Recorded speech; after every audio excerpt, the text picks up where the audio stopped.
Hello students, class 10th exercise 12.3 question number 9 में क्या है, आकृति 12.27 में।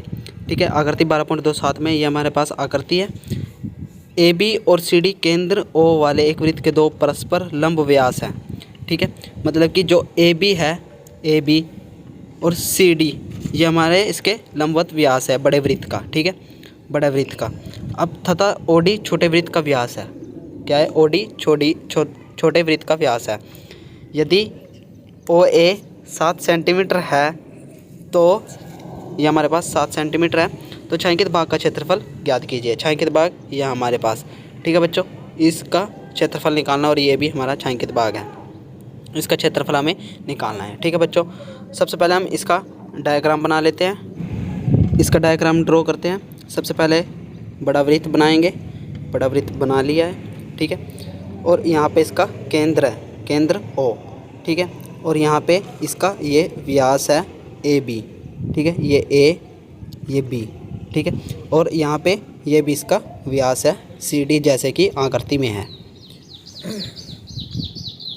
और इसके बाद छोटा यहाँ पे ये त्रिभुज बन जाएगी। इसको इससे मिला, ए को सी से मिलाया, बी को सी से मिलाएंगे, और यहाँ पे इसको ओ डी को बीच में केंद्र मानकर एक वृत्त खींच देंगे ऐसे। ठीक है बच्चों, यह हमारे पास वृत्त। ठीक है, यहाँ पे वृत्त है क्या, और छायांकित भाग का क्षेत्रफल ये हमें निकालना है। ठीक है, ये छायांकित भाग है, ये पूरा छायांकित भाग है। ठीक है, सबसे पहले हमें दिया क्या है, दिया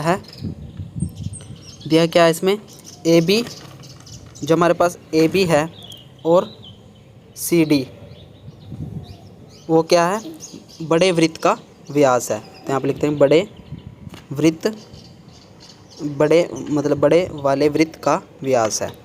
ठीक है, बड़े वाले वृत्त का व्यास है।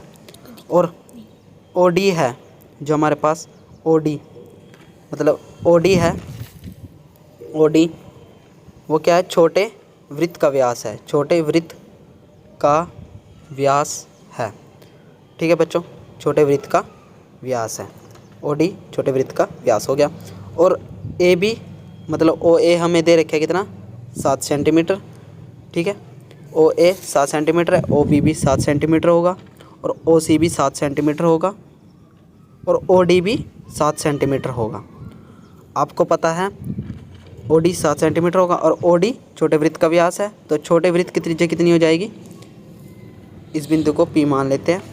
ओ डी हम लिखे छोटे वृत्त की त्रिज्या, छोटे वृत्त की त्रिज्या क्या होगी, ओ डी कितना हमारा 7, और यहाँ पे लिखते हैं ओ डी व्यास कितना होता है, त्रिज्या का हाफ, तो ओ डी बटे 2, ये कितना आ जाएगा, 7/2 सेंटीमीटर।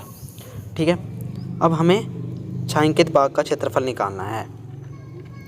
ये हमारे पास छायांकित भाग है, तो यहाँ पे हम लिखते हैं छायांकित भाग का क्षेत्रफल क्या होगा, ये देखो ये अर्धवृत्त है, अर्धवृत्त का क्षेत्रफल। ठीक है, और ये अर्धवृत्त का क्षेत्रफल हो गया, माइनस क्या करना है इसमें, त्रिभुज का क्षेत्रफल। ठीक है, तो यहाँ पे हम लिखते हैं सबसे पहले बड़े अर्धवृत्त का क्षेत्रफल, बड़े अर्धवृत्त का क्षेत्रफल माइनस क्या हो जाएगा, त्रिभुज का क्षेत्रफल, माइनस क्या हो जाएगा, त्रिभुज का क्षेत्रफल। अब हमें इसमें एक और भी तो छायांकित भाग है, ये छोटा वृत्त, तो यहाँ पे लिखते हैं छोटे वृत्त का क्षेत्रफल, छोटे वृत्त का क्षेत्रफल। ठीक है बच्चों, अब फॉर्मूले लिखते हैं अभी इनके। बड़े अर्धवृत्त का क्षेत्रफल क्या होगा, बड़े अर्धवृत्त का क्षेत्रफल क्या होगा, पाई, बड़े अर्धवृत्त को कैपिटल आर से लिखते हैं, पाई r²/2।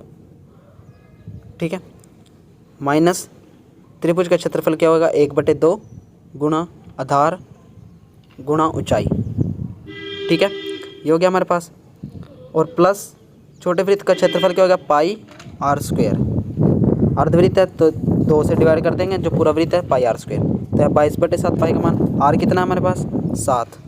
ठीक है, ओ सी या ओ ए, ओ बी ले कुछ ले, तो ये कितना है, 7 सेंटीमीटर।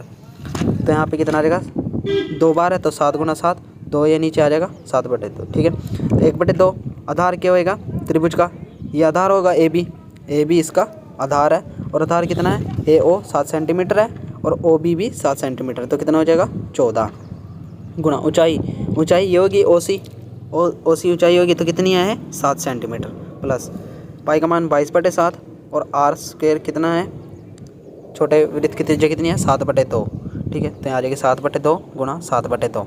अब इसको काटते हैं, ठीक है, ये समझ गए ना आप, ये आधार था, ये इसकी लंबवत ऊंचाई थी, ये तो आप समझ गए त्रिभुज का क्षेत्रफल।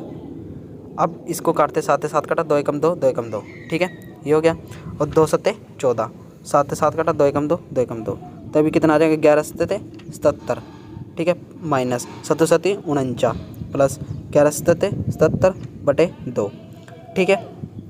अब इसको 77/2 को काट लेते हैं, किससे कटेगा, 2 तिये 6, 2 अट्ठे 16, पॉइंट 2 पंजे 10, तो यह आ जाएगा 77 माइनस 49 प्लस 38.5, ठीक है।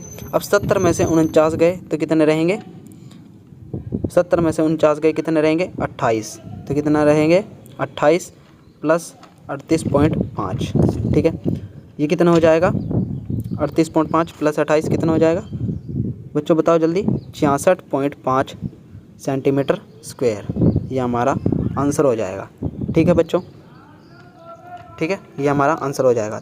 Thanks to watching my channel and subscribe now.